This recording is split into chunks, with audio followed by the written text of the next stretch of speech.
தமிழக மக்கள் அனைவருக்கும் இனிய மாலை வணக்கம். ஏப்ரல் 29 புதன்கிழமை சரியாக மாலை 6:30 மணிக்கு இந்த வானிலை அறிக்கையானது பதிவு செய்யப்பட்டது. அதிகாரப்பூர்வ அறிக்கைக்கு இந்திய வானிலை அறிக்கையை பார்க்கும் இது உங்கள் ஏஜிஸ் வெதர் அப்டேட் சேனல். தமிழகம் மற்றும் புதுவையின் கடந்த 24 மணி நேரத்தின் வானிலை அமைப்பை பொறுத்த வரைக்கும் பார்த்தீங்கன்னா, அதாவது குறிப்பிட்டிருந்த அந்த தென்மேற்கு பகுதிகளாக இருந்தாலும் சரி, தென் மாவட்டத்தின் பகுதிகளில் கடலோரத்தின் ஓரிரு இடங்களில் ஆங்காங்கே மழைப்பொழிவு ஏற்படுவதற்கான வாய்ப்பு என்பது அந்த பரப்பளவில் என்பது நேற்றைய முன்தினத்தை காட்டிலும் நேற்றைக்கு அதிகரித்து காணப்படுகின்ற நிலையாக இருக்கும் அப்படின்ற மாதிரி அறிவித்திருந்தோம்.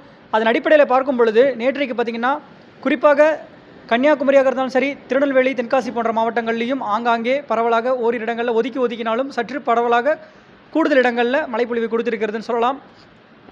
கன்னியாகுமரி மாவட்டத்தின் அடையாமடை பகுதிகள் 44.2 மில்லிமீட்டர் அளவிற்கு மழைப்பொழிவு கொடுத்திருக்கிறது. கன்னியாகுமரியின் சித்தாறு 34.2, குளித்தரை 32.6, திற்பரப்பு 25.2, பேச்சுப்பாறை 23.6, தக்கலை 10. இன்னும் கன்னியாகுமரியின் பல்வேறு பகுதிகளில் மழைப்பொழிவு கொடுத்திருக்கிறது. புதுக்கோட்டை மாவட்டத்தின் மீமிசை பகுதிகள் 2.2 ஒரு லேசான தூரல் சொல்லலாம். சிவகங்கை மாவட்டத்தின் தேவக்கோட்டை 22 மில்லிமீட்டர் அளவிற்கு மழைப்பொழிவு. பிற பகுதிகள் எல்லாம் ஒரு குழப்பக்கூடிய ஒரு வானிலை அமைப்பாக இருந்து அப்படியே ஒரு லேசான தூரில் எங்கேயாவது இருந்திருக்கக்கூடிய ஒரு வாய்ப்பாகவும்.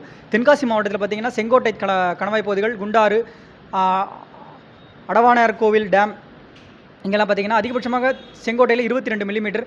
இன்றைக்கும் தென்காசி மற்றும் அந்த திருநெல்வேலி, இந்த கன்னியாகுமரி இடைப்பட்ட இடங்களில் சற்று வலுவான மழைப்பொழிவு கூடுதல் பரப்பில் அமையப்பெறுவதற்கான ஒரு சாத்தியக்கூறுகளாக தென்பட்டது.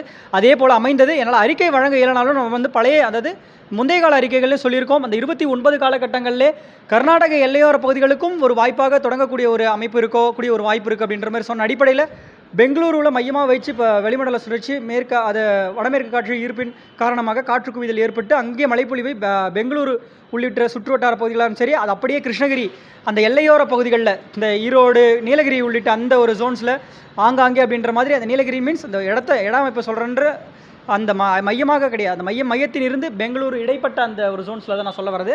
இப்படி ஆங்காங்கே அப்படின்ற மாதிரி ஒரு மழைப்பொழிவு கொடுக்கக்கூடிய அதே வேளையில் அந்த சுழற்சியானது நாளைக்கு அந்த இட அமைப்பு என்பது காற்று குவிதலை ஏற்படுத்தும் அமைப்பாக இன்னும் கிழக்கு நோக்கி நகர்ந்து வரும் பட்சத்தில் திருப்பதி உள்ளிட்ட அந்த ஆந்திர எல்லையோர மாவட்டங்கள்லேயும் ஆங்காங்கே அப்படின்ற மாதிரி ஒரு மழைப்பொழிவை ஏற்படுத்தும் விதமாக அமையக்கூடிய ஒரு வாய்ப்பாக இருக்கும். நாளைக்கு இன்றைய காட்டிலும் வடமேற்கு காற்றின் ஊடுருவல் என்பது அதிகரித்து காணப்படுகின்ற நிலையாக இருந்தால் மேற்கு மாவட்டங்கள் உட்பட இன்னும் வட உள் மாவட்டங்களை ஈரோடு, நீலகிரி, இன்னும் பார்த்திங்கன்னா சேலம் உள்ளிட்ட மாவட்டங்கள், தருமபுரி, கிருஷ்ணகிரி உள்ளிட்ட மாவட்டங்கள்லேயும் ஆங்காங்கே அப்படின்ற மாதிரி கொடுக்கக்கூடிய ஒரு மழைப்பொழிவு.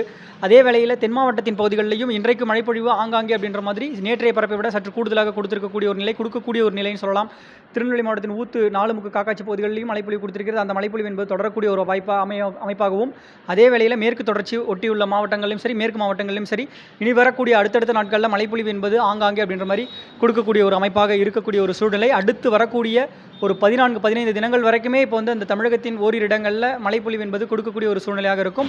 அது உங்கள் பகுதிக்கும் ஓரிரு நாட்கள் எட்டி பிடித்து கொடுக்கக்கூடிய ஒரு வாய்ப்பாக இருக்கக்கூடிய ஒரு நிலை. அதாவது இந்த 2-3 காலகட்டங்களில் குறிப்பாக வடமேற்கு மாவட்டங்கள் சொல்லலாம், இந்த தமிழகத்தின் உள் மாவட்டங்கள்லையும் மத்திய உள்பகுதிகளிலும் சரி ஆங்காங்கே கொடுக்கக்கூடிய மழைப்பொழிவு அவ்வப்பொழுது கடலோர பகுதிகளில், வடகடலோரத்தின் பகுதிகளிலும் எட்டி பிடிப்பதற்கான ஒரு வாய்ப்பாக இருக்கக்கூடிய ஒரு நிலை. குறிப்பாக சென்னை மேற்கு பகுதிகளாக இருந்தாலும் சரி, ஆந்திர எல்லையோர பகுதிகளான மாவட்டங்கள் திருவள்ளூர், ராணிப்பேட்டை, திருப்பத்தூர், வேலூர் போன்ற மாவட்டங்கள்லேயும் சரி, காஞ்சிபுரம் உள்ளிட்ட மாவட்டங்கள், இன்னும் பார்த்திங்கன்னா திருவண்ணாமலை உள்ளிட்ட மாவட்டங்கள், இன்னும் உள்பகுதிகளில் அப்படியே எடுத்துக்கோனா தெற்கு பகுதியாக வரும்பொழுது கள்ளக்குறிச்சி, அரியலூர், பெரம்பலூர், திருச்சி மாவட்டத்திற்கும் பார்த்திங்கன்னா இன்னும் வரக்கூடிய நாட்களில் அடுத்தடுத்த நாட்களில் பரவலான பகுதிகளில் கனமழை வாய்ப்பாக தெரிவிக்கக்கூடிய ஒன்றாக இருக்கிறது.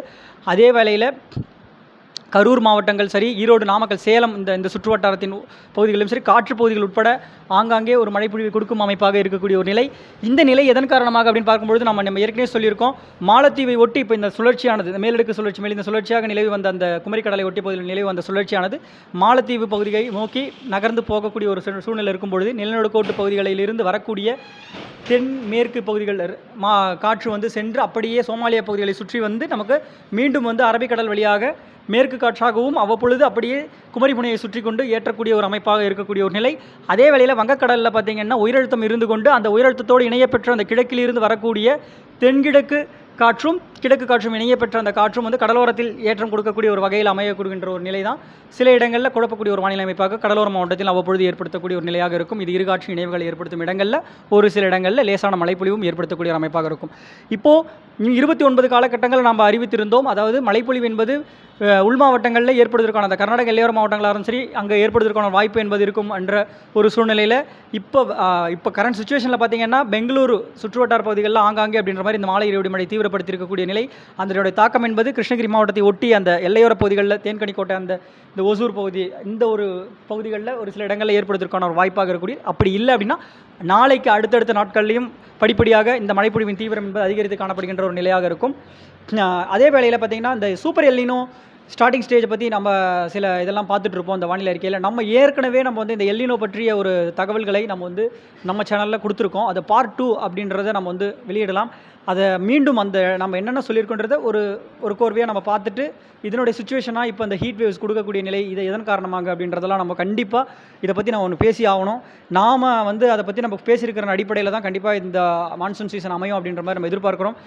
இது எப்படி அப்படின்றத நம்ம துல்லியமாக சொல்லலாம். இது என்ன அப்படின்னா, தென்மேற்கு பருவமழை வந்து பார்த்திங்கன்னா நார்த் சைடில், அதாவது வட மாநிலங்களில் குறைவாக பொழியும் பட்சத்தில் கண்டிப்பாக சவுத் வெஸ்ட் மான்சூன் நமக்கு வந்து சவுத் வெஸ்ட் மான்சூன் குறைவாக இருந்தால், அதாவது தென்மேற்கு பருவமழை குறைவாக இருக்கும் பட்சத்தில் நமக்கு நார்த் ஈஸ்ட் மான்சூன் இந்த வடகிழக்கு பருவமழையானது தமிழகத்தின் இந்த கோஸ்டல் ஏரியாஸ்க்கெலாம் பார்த்திங்கன்னா வெள்ளப்பெருக்கு ஏற்படுத்தும் அபாயமும் இருக்கக்கூடிய ஒரு நிலையாக ஏற்படுத்தக்கூடிய ஒரு வாய்ப்பு இருக்கும். அது எதன் காரணமாக அப்படின்றது நம்ம முழுமையாக வந்து அந்த அடுத்தடுத்த அறிக்கையில் நம்ம சொல்லலாம்.